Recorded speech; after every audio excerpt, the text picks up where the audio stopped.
Yang lebih lagi ada dogma pemulia Jame dan hukum adat laut yang juga bahkan menekankan untuk membantu stranded refugee yang mengapung-apung di laut. Beliau juga mengibaratkan masyarakat Aceh sebagai generasi sandwich. Ini tadi menarik sekali nih Bang. Ya, jadi diapit atau ditekan dengan berbagai kewajiban pemenuhan aturan hukum hukum internasional, tetapi juga nilai-nilai adiluhung tradisional Aceh, rakyat Aceh sendiri. Kemudian beliau juga mengungkapkan bahwa sesungguhnya nilai-nilai tradisional atau penerimaan masyarakat Aceh terhadap refugee atau beberapa tahun ke depan. Bang Aditya juga memberikan penekanan terhadap core problem, yaitu kesenjangan ekonomi, yang menurut beliau solusinya adalah dengan lebih lagi melibatkan masyarakat dalam program-program UNHCR, membantu masyarakat Rohingya, melibatkan interaksi masyarakat dalam membantu masyarakat Rohingya dapat meminimalisir gap komunikasi dan kesalahpahaman masyarakat terhadap pengungsi. Solusi lain yang juga diutarakan adalah counter hate speech, peningkatan keamanan laut, jangan beri kesempatan sampai masuk ZEE Indonesia, dan upaya edukasi.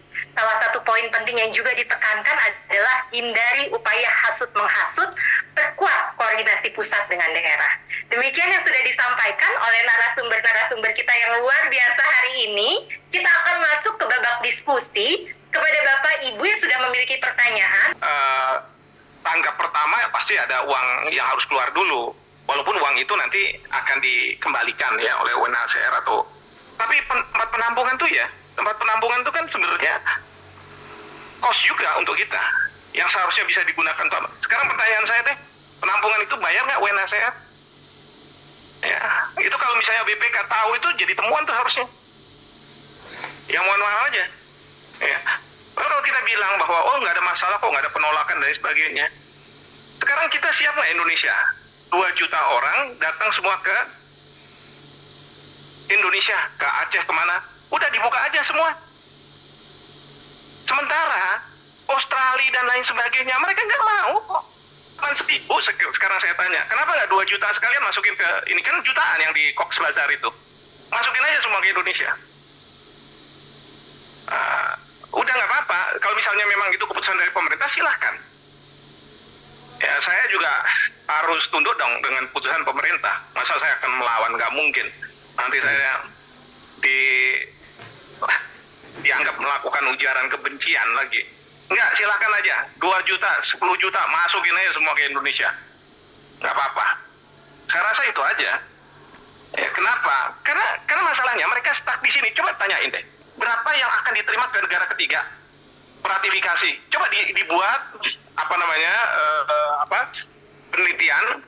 Jangan sampai mereka stuck cuma di sini sampai bertahun-tahun. Mengenai pemakaian tempat, memang itu kan tadi seperti yang sudah dikatakan, karena sudah ada pengaturannya di bawah Perpres, itu biasanya Pemda yang menunjuk tempat. Akan tetapi biasanya memang tempat yang ditunjuk oleh Pemda itu adalah tempat-tempat atau aset-aset atau bekas BLK biasanya banyak. Pada intinya aset-aset yang tidak terpakai, yang mana posisinya memang jadinya bisa dipinjamkan untuk kepentingan pengungsi. Apakah kami membayar? Biasanya tidak, karena memang kesepakatannya demikian dan juga tidak dipakai aset. Tapi yang kami lakukan itu biasanya adalah perbaikan tempat, yang mana pada akhirnya ketika pengungsinya sudah meninggalkan tempat penampungan untuk melanjutkan perjalanan ke tempat lain, itu kami berharap tempatnya bisa dipakai untuk fungsi lain. Sebagai contoh, ketika pengungsi Rohingya datang ke Loks Mawe di tahun 2020, UNHCR itu merenovasi tempat BLK yang ada di Loks Mawe. Lalu setelah pengungsinya semuanya karena bantuan di bawah koordinasi Polhukam dipindahkan ke Kota Medan. Itu tempatnya bisa dipakai sebagai pesantren. Jadi sekarang tempatnya sudah dialihfungsikan sebagai pesantren, kami kembalikan kepada pemerintah Loks Mawe melalui secara pemilihan. Jadi kami berusaha untuk satu, tidak memberatkan pemerintah dan warga dengan mengutamakan tempat-tempat yang tidak terpakai, dan juga dua, untuk memberikan timbal balik melalui pemberharuan tempat atau renovasi tempat. Sama satu lagi mungkin karena memang akhir-akhir ini Pemda juga kesulitan untuk menentukan tempat. Tren terkini itu justru banyak filantropis Mbak yang memutuskan untuk meminjamkannya gitu. Misalnya PMI melalui Pak Yusuf Kala itu menginfokan tempat PMI sebetulnya bisa dipakai. Lalu ada juga organisasi lokal yang bernama Yara, itu beliau foundernya orang Aceh. beliau juga ingin meminjamkan tempat untuk bisa dipakai untuk pengungsi. Tapi lagi-lagi halangannya adalah begitu kami ingin memindahkan pengungsinya ke tempat tersebut, selalu ada demonstrasi yang terjadi. Yang mungkin tadi kaitannya dengan pemaparan dari Mas Aditya bahwa ya mungkin itu ada beberapa kepentingan tertentu ya. Makanya sekarang terhalang untuk dipindahkan. Tapi opsi tempat sebetulnya banyak. Dan kalau memang tidak ada dari Pemda, sebetulnya banyak tawaran juga dari PMI atau filantropis lokal. Mungkin Indonesia ini kan cinta damai, perdamaian. Jadi pasti hal-hal seperti itu sudah dilaksanakan. Hanya kalau untuk mau lebih jelasnya silakan ditanyakan langsung kepada Kementerian Luar Negeri. Karena kemarin pun kita melaksanakan evaluasi berkaitan pelaksanaan tugas PPLSN di tahun 2023. Dan ini pertanyaan ini ada berkaitan dengan kerja pusat ini tidak lepas tangan, Pak. Kami sudah mendatangi tempat mulai dari Pidi, kemudian Biren, Lok Semawe, bahkan kami mencari tempat-tempat yang mungkin untuk dapat ditempatkan oleh pengungsi dan kami rekomendasikan kepada gubernur pemerintah daerah saat itu. Kemudian mohon maaf, ini sifatnya cuma rekomendasi membantu pemerintah daerah untuk mengambil tindakan. Tetapi kesulitan-kesulitan kita bisa lihat. Kita sudah memberikan saran tadi berkaitan tempat-tempat yang jambore nasional yang sudah tidak terurus, dan apabila itu diserahkan mungkin bisa difasilitasi oleh UNHCR dan AYA untuk diperbaiki. Itu satu. Kemudian yang di BKR tadi disampaikan. Kemudian yang ada di Minaraya dan juga yang ada di imigrasi itu juga rekomendasi dari kami semua. Jadi kita nggak diam. Hanya kita kan memang sifatnya daripada tugas Satgas ini hanya mengkoordinasikan, mensinkronisasikan, juga mengendalikan, tidak bisa teknis, Pak. Teknisnya oleh KL teknis, bahwa pusat itu lepas tangan, tidak. Kami datang ke sana, kami melihat langsung, ngecek tempat semua, kami rekomendasikan. Sekedar itu. Kemudian pada hal-hal yang sifatnya itu bertentangan, kita sinkronisasikan. Kita sudah beberapa kali memberikan rekomendasi, Pak. Bahkan kita minta Kominfo untuk take down, kemudian ke Barreskrim untuk menyelidiki berkaitan people smugglingnya. Ini koordinasi kita laksanakan dengan semua KL. Kami tidak diam di sini. Nah, ini yang perlu diketahui oleh rekan-rekan sekalian. Memang mungkin tidak terpublikasi, tetapi kalau kita lihat berita-berita di media ada itu semua. Seperti itu. Kemudian juga berkaitan kita melaksanakan tugas, kita sangat membantu. Hanya saja kesulitan pemerintah daerah untuk menetapkan ini yang masih kita pertanyakan, karena memang katanya ada penolakan. Pak Adit, saya Kemenko Polhukam Negara tidak menjustis bahwa masyarakat Aceh itu masyarakat seperti yang disampaikan di media sosial. Kami juga di sini membaca literatur berkaitan dengan adat istiadat Aceh. Karena kami itu waktu itu mendapatkan penjelasan di BT, di pinggir pantai, ya pengungsi yang masih pakai tenda-tenda itu dari Panglima Laut. Panglima Lautnya betul, dia yang ketakutan. Dia tanya mau sampai kapan begini, kami menolak dan sebagainya. Ya, tetapi kemudian lagi keluar literasi ataupun di medsos itu konten berkaitan bahwa tamu hanya diterima 3 hari, setelah itu boleh diusir, seperti itu.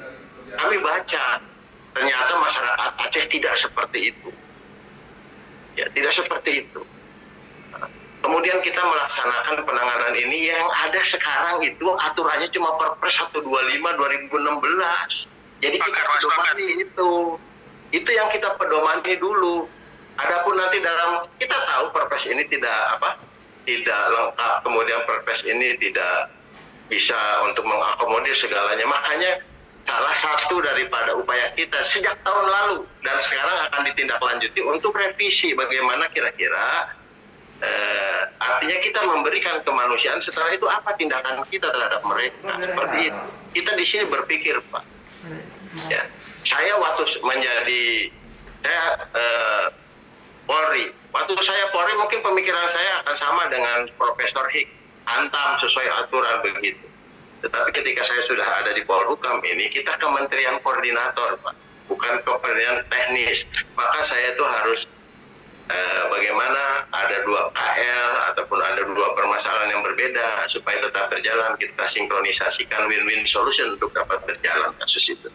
Seperti itu kira-kira. Jadi kita tidak bisa terus stuck.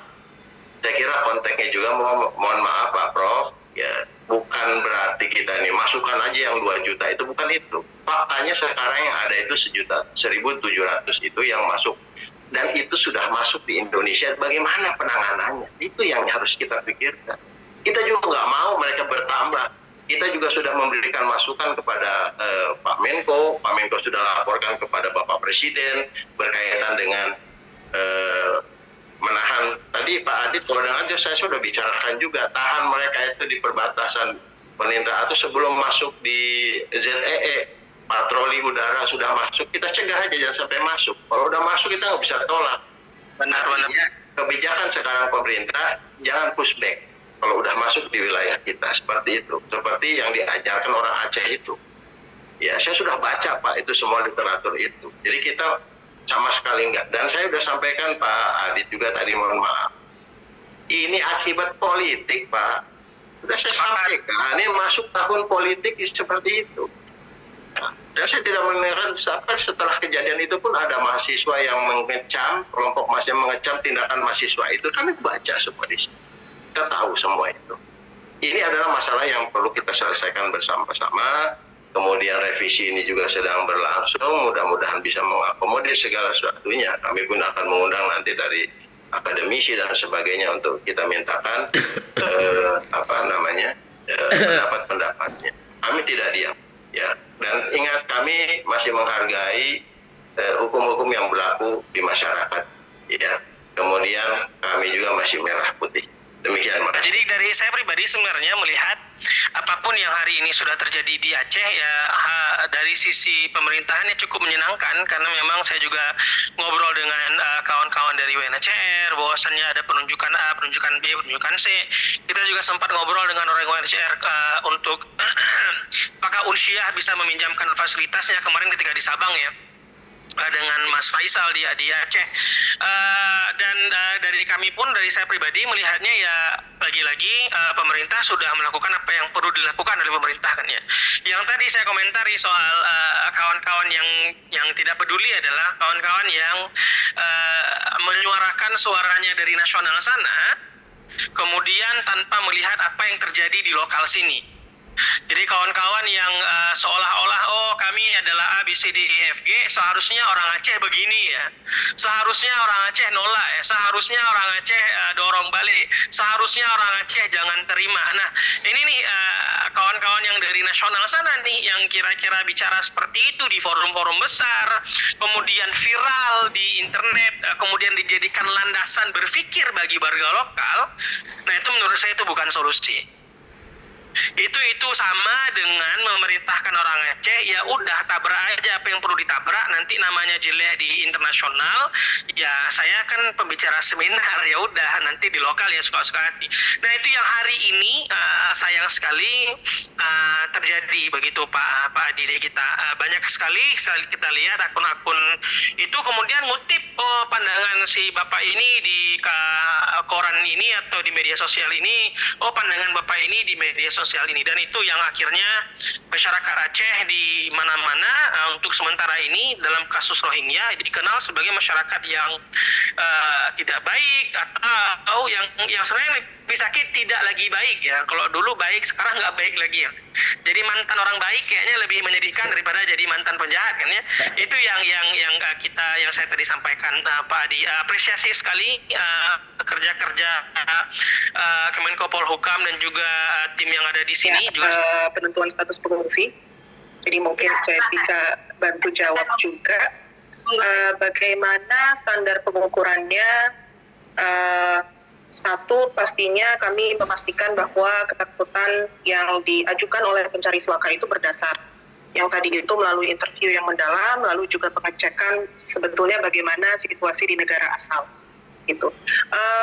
Kalau kita berbicara tentang teman-teman Rohingya, pencari suaka, itu memang kebetulan kebanyakan international experts, law experts, human rights experts sepakat bahwa Rohingya sudah tidak bisa tinggal di Myanmar karena memang terjadi ethnic cleansing, lalu sudah ada yang menyebut genosida juga ya.